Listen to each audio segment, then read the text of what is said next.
Assalamualaikum warahmatullahi wabarakatuh. Selamat sore, salam sejahtera untuk kita semuanya. Rekan-rekan media yang saya cintai, pada sore hari ini kami dari Kementerian Perhubungan akan menyampaikan hal-hal mengenai pengendalian transportasi di masa Natal 2021 dan Tahun Baru 2022. Seperti yang telah kita ketahui bersama, Natal dan Tahun Baru atau Nataru ini akan selalu cenderung diikuti dengan meningkatnya mobilitas masyarakat, baik itu yang menggunakan kendaraan pribadi maupun transportasi umum, untuk berbagai keperluan, antara lain untuk wisata, untuk silaturahmi, liburan, dan hal-hal lain yang akan menimbulkan naiknya pergerakan masyarakat. Survei yang dilaksanakan oleh Badan Penelitian dan Pengembangan Kementerian Perhubungan Republik Indonesia menunjukkan bahwa meskipun PPKM level 3 telah ditiadakan dan dikembalikan kepada asesmen seperti yang ada sekarang, masyarakat masih akan cenderung melakukan perjalanan sebanyak 11% atau sekitar 7% atau sejumlah 11 juta orang di seluruh Indonesia. Adapun untuk Jabodetabek sendiri, angkanya memperlihatkan sekitar 2,8 juta orang yang masih akan melakukan perjalanan. Hal ini tentu harus kita antisipasi bersama, mengingat pandemi COVID-19 masih bersama kita.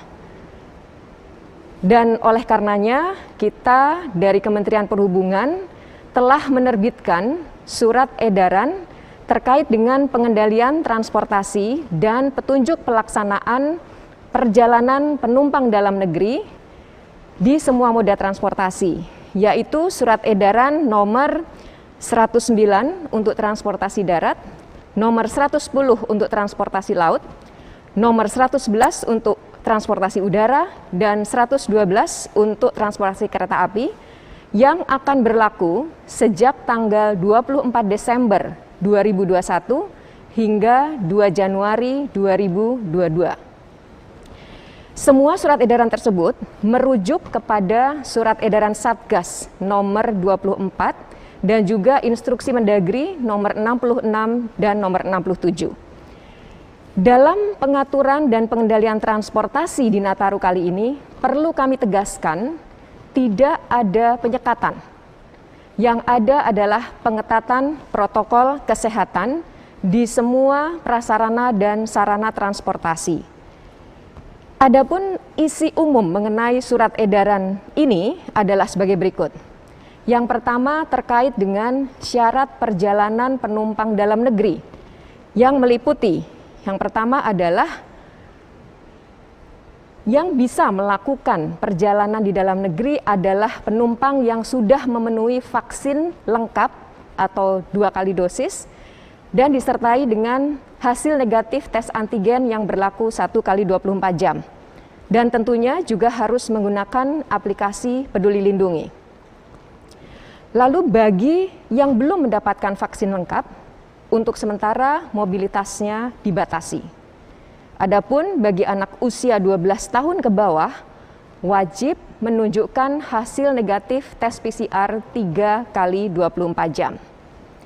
Yang kedua adalah ketentuan mengenai pembatasan kapasitas di semua moda transportasi.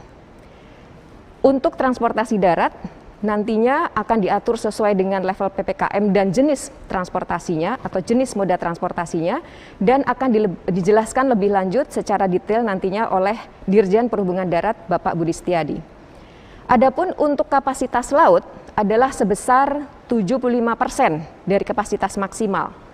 Untuk udara, 100% dari kapasitas maksimal dengan syarat harus menyediakan 3 baris kosong untuk bisa menyediakan bagi penumpang yang menunjukkan gejala sakit. Sedangkan untuk moda transportasi kereta api dibatasi sebesar 80% untuk kereta api antar kota, lalu kereta api lokal perkotaan sebesar 70%, sedangkan kereta api perjalanan rutin atau komuter dalam aglomerasi dibatasi sebesar 45%. Dalam hal mengantisipasi masuknya varian Omikron ke Indonesia, maka pintu masuk internasional saat ini sudah dibatasi dan ini sudah dimulai sejak beberapa waktu yang lalu, yang meliputi untuk udara hanya ada di Bandara Soekarno-Hatta di Jakarta, Bandara Samratulangi di Manado, dan Bandara Ngurah Rai di Bali, khusus untuk wisatawan asing. Adapun untuk bandara internasional yang lain adalah juga di Batam dan juga Tanjung Pinang. Sedangkan untuk transportasi laut dibatasi hanya di Pelabuhan Batam, Tanjung Pinang, dan Nunukan. Sedangkan untuk transportasi darat atau lintas batas negara itu ada di Entikong dan juga di Aruk di Kalimantan. Perlu diketahui bahwa dalam penanganan penumpang internasional, kami dari Kementerian Perhubungan selalu bekerja sama dengan berbagai pihak yang terkait, seperti keimigrasian, bea cukai, Kementerian Kesehatan melalui Kantor Kesehatan Pelabuhan, dan juga tentunya Satgas Penanganan COVID-19. Hal ini harus kami lakukan dan terus dilakukan koordinasi secara intensif dengan semua stakeholders agar penanganan pelaku perjalanan internasional ini dapat berjalan dengan baik. Kami juga telah meminta kepada semua operator prasarana maupun sarana untuk dapat meningkatkan pengawasan terhadap penerapan protokol kesehatan, baik itu di prasarana maupun sarana transportasi, dengan selalu menerapkan pengawasan yang tegas namun humanis untuk mengingatkan masyarakat. Demikian penjelasan awal saya, dan selanjutnya saya persilahkan Dirjen Perhubungan Darat Kementerian Perhubungan Bapak Budi Setiadi untuk dapat menjelaskan pengendalian transportasi di sektor transportasi darat, yang tentunya banyak sekali sudah ditanyakan oleh rekan-rekan media, dan kali ini Pak Dirjen akan memberikan penjelasan. Dipersilakan, Pak. Terima kasih Ibu Adita. Saya meneruskan terkait kebijakan dan penanganan manajemen rekayasa lalu lintas di perhubungan darat. Sebagaimana Surat Edaran Nomor 109 Tahun 2021 tentang pelaksanaan perjalanan orang dalam negeri dengan transportasi darat, ada beberapa hal yang kami atur.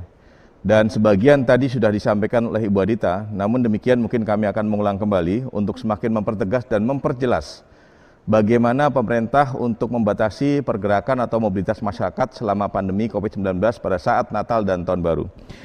Yang pertama, bahwa kewajiban semua pelaku perjalanan, baik menggunakan kendaraan pribadi, kendaraan angkutan umum, termasuk adalah di penyeberangan, termasuk sepeda motor. Yang pertama adalah kartu vaksin dosis lengkap. Kemudian berikutnya adalah hasil negatif rapid test antigen yang berlaku selama 1 kali 24 jam. Dan berikutnya tentunya adalah aplikasi Peduli Lindungi. Dan yang berikutnya, kami juga melakukan pembatasan kapasitas untuk prasarana, untuk sarana transportasi darat. Yang pertama adalah untuk kendaraan angkutan umum. Untuk kendaraan angkutan umum, sampai dengan sekarang kapasitas masih kami batasi adalah sebesar 75% dari kapasitas maksimal. Termasuk juga adalah untuk kapal penyeberangan atau kapal ro-ro. Kemudian berikutnya adalah menyangkut masalah pengelola terminal. Jadi semua pengelola simpul transportasi di darat, baik itu adalah terminal, termasuk pelabuhan dan juga penyeberangan, di penyeberangan, kami sudah melakukan pembatasan. Yang pertama adalah menyiapkan dan menggunakan aplikasi Peduli Lindungi. Jadi kami harapkan semua korsatpel di terminal, termasuk juga ada di dermaga penyeberangan, harus sudah menyiapkan aplikasi Peduli Lindungi. Kemudian juga berikutnya adalah melakukan sterilisasi terhadap tempat-tempat terutama ruang tunggu, termasuk juga adalah untuk kapal dan juga termasuk kendaraan busnya.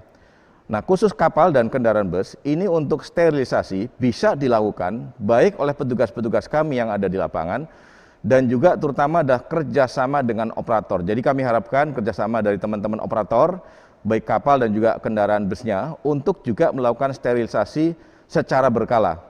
Selama 1 kali 24 jam, jadi selesai digunakan akan dilakukan sterilisasi. Berikutnya juga adalah kepada semua pengelola untuk simpul transportasi darat akan menyiapkan, jadi baik di terminal maupun di dermaga, setiap masyarakat yang akan menggunakan melakukan perjalanan akan dilakukan pengukuran suhu tubuh dengan menggunakan peralatan yang ada di tempat kami. Berikutnya juga kami sudah menghimbau dan sudah menyiapkan juga beberapa prasarana untuk pendukung penanganan COVID-19, diantaranya adalah yang pertama, kami akan menyiapkan hand sanitizer, termasuk juga adalah untuk wastafel yang mudah dijangkau oleh masyarakat dan mudah dilihat.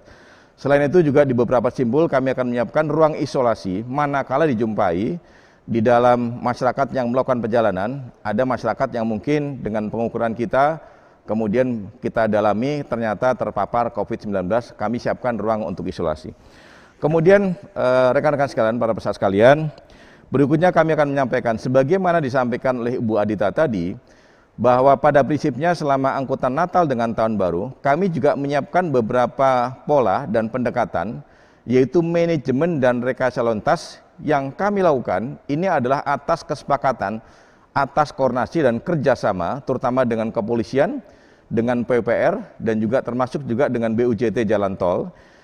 Jadi manakala mungkin ada peningkatan volume kendaraan, baik di jalan tol maupun jalan nasional, yang pertama kami merekomendasikan atau akan memberlakukan, namun demikian sifatnya adalah sangat situasional, jadi tergantung dengan kebutuhan di lapangan.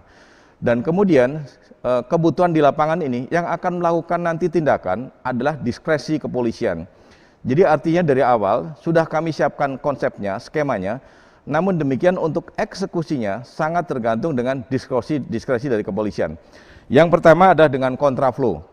Kemudian berikutnya ada satu arah atau one way, dan berikutnya ada dengan ganjil genap. Jadi kalau masih ada pertanyaan, ganjil genap kapan dilaksanakan, kami sampaikan sekali lagi, ini sangat mungkin dilakukan sepanjang ada penilaian dari kepolisian di lapangan bahwa ganjil genap akan dilakukan. Kemudian juga berikutnya, untuk pemerintah daerah, khususnya pemerintah daerah yang mempunyai kawasan-kawasan pariwisata, juga diberikan kewenangan untuk melakukan manajemen rekayasa lalu lintas seperti yang kami sampaikan tadi. Bisa juga dengan pengetatan perjalanan, kemudian juga dengan kontraflow dan sebagainya. Kemudian yang lain, sangat penting juga adalah menjadi pertanyaan, bagaimana pengaturan kami untuk kendaraan logistik atau kendaraan tracking ini. Untuk yang tahun 2021 atau tahun 2022, Natal tahun baru sekarang, kami baru pertama kali untuk kendaraan logistik, sebagaimana amanat dan juga arahan Pak Menteri Perhubungan, bahwa aspek logistik selama momentum Natal tahun baru diharapkan akan menjadi kontraksi ekonomi yang cukup bagus di beberapa daerah. Nah untuk itu kami sudah koordinasi dengan semua pihak. Akhirnya kami mendapatkan satu kesimpulan bahwa untuk angkutan logistik prinsipnya Kementerian Perhubungan di Jalur Perhubungan Darat tidak melakukan pembatasan atau pengalihan arus dari jalan tol ke jalan nasional. Namun manakala nanti juga kemudian volume lalu lintas terutama di jalan tol antara Jakarta dengan Cikampek atau kemudian Cikampek sampai dengan Cirebon, menurut penilaian dari kepolisian perlu dilakukan manajemen rekayasa lalu lintas, ada kemungkinan dengan diskresi kepolisian, teman-teman kepolisian di lapangan dengan dibantu oleh Kementerian Perhubungan, dibantu oleh Disub dan juga Pol PP di masing-masing daerah, ada kemungkinan kendaraan truk juga nanti akan dialihkan dari jalan nasional ke jalan tol ke jalan nasional. Jadi ini sangat mungkin terjadi, namun demikian ini sangat melihat bagaimana kebutuhan di lapangan atau situasional. Kalau volume kendaraan cukup tinggi, kemudian terjadi antrian cukup panjang di jalan tol, sangat potensi kendaraan truk ini akan dialihkan dari jalan nasional ke dari jalan tol ke jalan nasional. Berikutnya adalah menyangkut masalah pengaturan untuk perjalanan aglomerasi, Jabodetabek dan juga yang lain sebagainya, baik menggunakan kendaraan pribadi, kemudian kendaraan umum, atau menggunakan penyeberangan yang selalu dilaksanakan secara rutin, contoh mungkin dari Padang Bayi ke Lembar. Untuk perjalanan aglomerasi, ini tidak diperlukan persyaratan perjalanan seperti yang kami sampaikan di depan tadi. Jadi masyarakat bisa melakukan perjalanan dalam wilayah aglomerasi tanpa ada pengaturan seperti menyangkut masalah persyaratan perjalanan vaksin dan sebagainya.